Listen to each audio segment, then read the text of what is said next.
Hello everyone and welcome to another video here, another motorsport update here on my YouTube channel today. It's been a while since we've actually done it here at Motorsport Roundup, so I thought tonight I'll update you again on what has been happening on motorsport news, and I'll try and do this on a weekly basis. So, what has happened in the week of motorsport then? Well, plenty of big stories. Obviously, we talked about last weekend's Formula 1 action in Japan. Obviously, the race being moved early to an earlier slot. In the previous races as well, Max Verstappen unfortunately did retire in Australia, with Carlos Sainz winning that one for Ferrari 1-2, Lando Norris and Oscar Piastri finishing third and fourth in that one. But in the last race in Japan, Red Bull's Max Verstappen went back to winning ways after the retirement in Melbourne with what appeared to be like a brake-by-wire failure. Ended up reclaiming top spot, and Red Bull also got another 1-2 finish as well, with Verstappen heading home. Sergio Perez finishing in second despite having a fantastic qualifying actually, within only a couple of hundredths off pole position.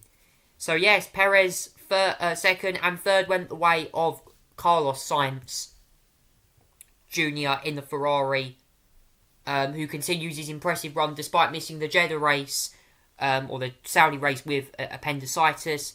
Charles Leclerc finished fourth. Lando Norris was fifth for McLaren. A very interesting strategy called by McLaren to pit him very early, only after 12 laps on hard tyres. Very questionable strategy there. Fernando Alonso is finished sixth for Aston Martin. He's also extending his contract at the team. He's got a new multi-year deal as well. George Russell finishing seventh for Mercedes in the number 63 car there. Oscar Piastri eighth for McLaren. A difficult race from him, lacked pace. Lewis Hamilton having another pretty dismal showing, ninth, as he confirms that Mercedes have got a lot of questions to answer. And Yuki Tsunoda was the final driver to score a point, and great race from him as well, because Daniel Ricciardo had an awful race, collided on the first lap with Alex Albon. Again, Williams really struggling with chassis. They are going to need a lot of new chassis coming up. Certainly really struggling just to get resources in the team. Are they struggling with funding? That's another question. James Vowles has a lot of questions to answer about that. And also as well, Ricciardo, again, pointless in the first four races, despite having a better qualifying 11th place, but still suffered an awful getaway as a result. He falls further down the championship order now. Red Bull have got some serious questions to do. The next race for Formula 1 is next weekend. We're heading to China for the Chinese Grand Prix. All the standings can be viewed on the Formula 1 website, including the drivers' and constructors' championship standings. Now, confirm that Chinese Grand Prix will be an 8 o'clock start UK time as well. We also had the Formula E action over the weekend as well, in Misano in Italy. This replaced the Rome edition of the race, and there were two jam-packed races, which included disaster for Antonio Felix da Costa in the first race. He won the first race after plenty of drama, but unfortunately the Porsche got disqualified. Unfortunately as well, he got disqualified in the first race, which was of course round 6 and round 7. But yes, you know, it was pretty crazy to see that.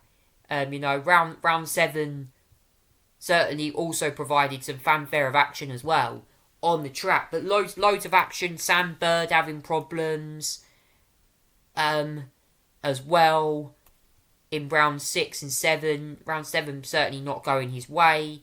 In round 6, the top 5 drivers were Oliver Rowland. Oliver Rowland actually inherited the win and got the fastest lap as well. Jake Dennis finished second from 18th on the grid. Jake Dennis had an awful qualifying for the first race, but rescued second place. And he was actually third on the road, but obviously with the disqualification to cost, everyone moves up a place.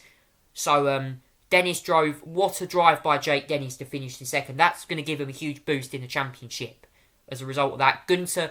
Maxi Günther third. Another strong show from him. I think he won out in Tokyo. I'm not sure if he did or not. But Günther, really decent showing from him. Dan Tipton, top 5 finish for ERT as well. Really good showing from him, actually. Dan Tickton. Mitch Evans, 5th in the Jaguar there. Unfortunately, didn't have the same luck in race 2. Nato, Van Dorn, Fenestraz and Degrassi completed the top 10 in that one. And in race 2, the 7th, round 7 of the championship, it was Pascal Wehrlein who won the race and puts himself pretty much now in control of the championship now. Lead that one. Jake Dennis finished 2nd. Again, not having a Dennis struggling in qualifying, but race pace, that Andretti's quick. Finished only 1 second behind Wehrlein in the end, but Wehrlein does take the fastest lap, so he gets the full 26-point haul there. Nick Cassidy finishes 3rd. That's crucial points for Cassidy after a run of a couple of difficult races for the Jaguar driver.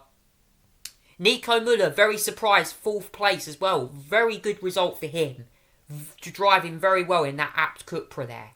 A car that doesn't look anywhere near the front at all. I mean, Degrassi was only 11th, so great result from Nico Müller there as well. Fenestraz was 5th, Sete Camera was 6th. That's a decent showing from Sete Camera. Fenestraz as well. Both drivers started outside the top 10. And then the points were completed by Verne. Jake Hughes had some contact late on as well.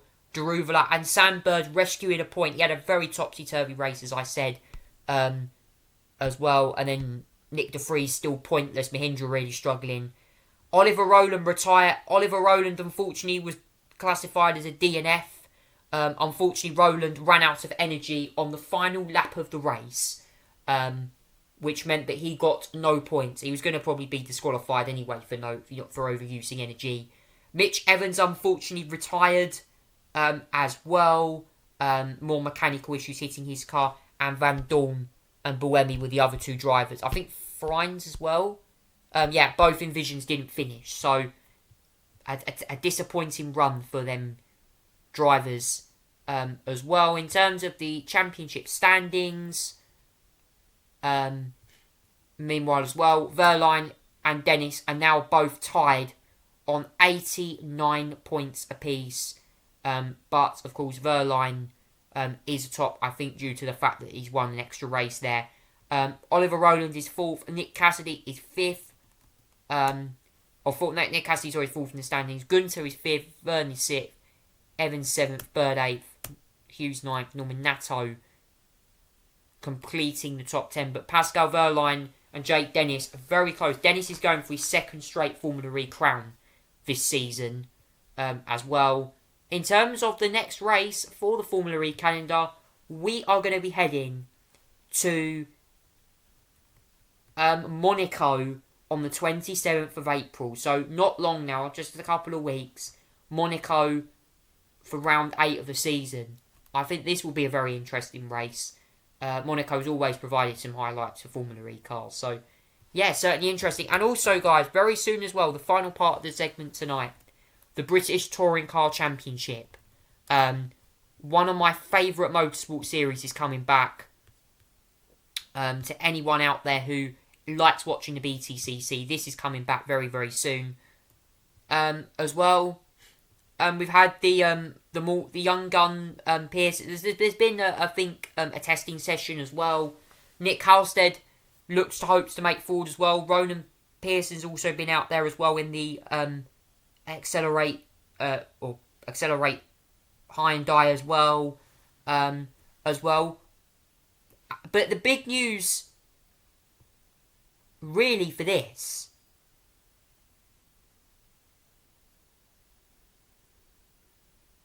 is going to be Bobby Thompson. He's joining WSR for a BTCC test. Now, the 28-year-old from Hornchurch, Essex, will drive the BMW 330 M Sport at the Kent track as WSR continues to evaluate options for a 4th car for the coming season. Bobby started over 100 BTCC races and achieved the best finish of 2nd at last year's Brands Hatch round in May. He will join WSR's confirmed race drivers for the season, which will be Colin Turkington and Adam Morgan, both teams, and Jake Hill, Laser Tools Racing for MB Motorsport. At the Brands Hatch test, the open race bans to attend. The first race of the season begins on the 27th to 28th of April, which is at Donington Park So Donington Park is the first round as well. Ash Sutton also extends his contract at Laser Tools Racing, or Napa Racing, not Laser Tools, apologies, that was his ex-team, but Napa Racing's Ash Sutton gets an extra set of hands there. And also Rob Huff, he's going to join Andrew Watson to race for Toyota Gazoo Racing UK. He'll be driving one of the Corollas that's out there. Rob Huff back on the grid. Rob Huff is a former BTCC driver, a former World Touring Car champion. Rob Huff is back on the grid. Rob Huff certainly very experienced driver in touring cars as well.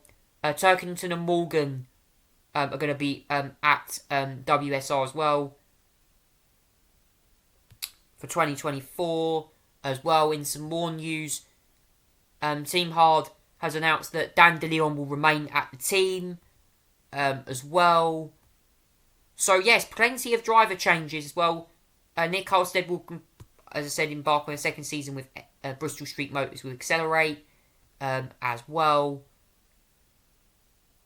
Ingram and Chilton remain at Accelerate as well, or Bristol Street Motors. And of course, Aidan Moffat is going to complete the LKQ Euro car parts with Syntec lineup as well. The Scottish targets return to fighting at the front behind the wheel of the Speedworks Motorsport run Toyota Corolla GR Sport car. So Aidan Moffat from looks to switch teams, and Watson has joined Toyota Gazoo as well.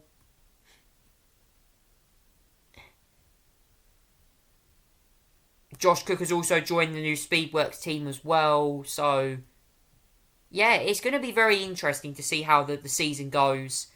And also as well, Scott Sumpton, he's going to race with Restart Racing. That's another team that have also confirmed the entry as well. Restart Racing, they're going to be driving one of the Cupra Leon. So that's all of the British Touring Car action. First race at the end of the month at at Donington Park, and then we go to Brands Indy later in the season in May, and then obviously the final round is later in the year for the touring cars on the Grand Prix circuit at Brands. So plenty of races over the season. Thank you so much for watching this Motorsport news round update on YouTube. I'm Charlie Tolhurst. Please like and subscribe, and I'll alert you when new videos are uploaded. Thanks so much for watching. Take care. Good night.